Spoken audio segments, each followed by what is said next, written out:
Ngayon nga ay tamang takbo ako, jogging pala. Akala mo ay merong hinahabol, abay meron naman ata. Ahihi. Diyan nga ay pasimple lang ako, ay baka mamaya ay makahalata. Ahihihi. Pero gusto ko lang talagang mag-video. Medyo marami ata ngayong nagja-jogging at nagwa-walking. Hayan nga at may kasabayan tayong mga dilag pala. Kaya pala ay Sabado nga pala ngayon. Kahit mga bandang 7:30 ay marami pa rin nagja-jogging at nagwa-walking at isa pa ay makulimlim din. Kaya medyo hindi mainit sa balat. Ay syempre ay magtatag-ulan na kaya lagi na lang makulimlim. Grabe, ang sama ng panaginip ko kagabi. Ay buti na lamang ay paggising ko ay hindi ko na siya naalala. Ay buti na lamang ay ganun nangyari. Minsan kasi talagang naiisip mo pa yung mga pangyayari na hindi mo na dapat nakikita.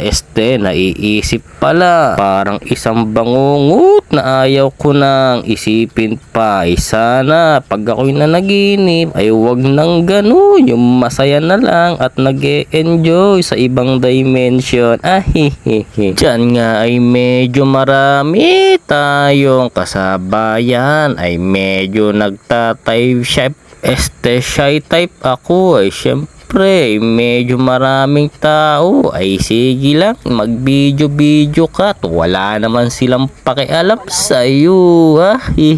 Yan nga ay nakapokus na naman ako sa aking sarili. Akala mo talaga ay totoong nagja-jogging ay may nahabol lang naman. Abay, joke lang. Medyo naboboring na kasi ako sa aking paglalakad. Ay gusto ko naman pagpawisan yung talagang tumatagaktak sa aking katawan para naman yung mga toxic ay maglabasan. Abay grabe, abay sobrang sarap sa pakiramdam. Pagkatapos ko nga dyan mag-walking at mag-jogging, aba ay ang sarap ng tulog ko. Yung akala mo'y puyat na puyat. Heto kasi yung gustong gusto ko ay pagkatapos kong matulog, aba ay sobrang gaan ng pakiramdam ko. At isa pa ay marami kang magagawa sa mga gagawin mo, lalong lalo na sa pagko-content. At syempre hindi mawawala ang pagbebenta or pagpropromote sa TikTok sa mga product. O diba, abay nakarami akong promote. Kaya sa isang linggo, abay nakakatatlo o apat akong walking or jogging. Kasi yung isipan ko ay talaga nga naman maraming detalye ang masasaga. Kapag hindi kasi ako nagwa-walking or jogging, aba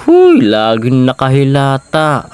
Yung akala mo'y laging pagod. Pati yung utak mo stuck parang nakala at walang maisip na maganda gagawin. Kaya hayun, simula nang bumalik ako dito sa may Oval or sa Batangas ay talaga nga naman ginaraw-araw ko na ang paglalakad kasi ay nakakagaan ng aking utak. O siya, dyan na kayo. Babaw!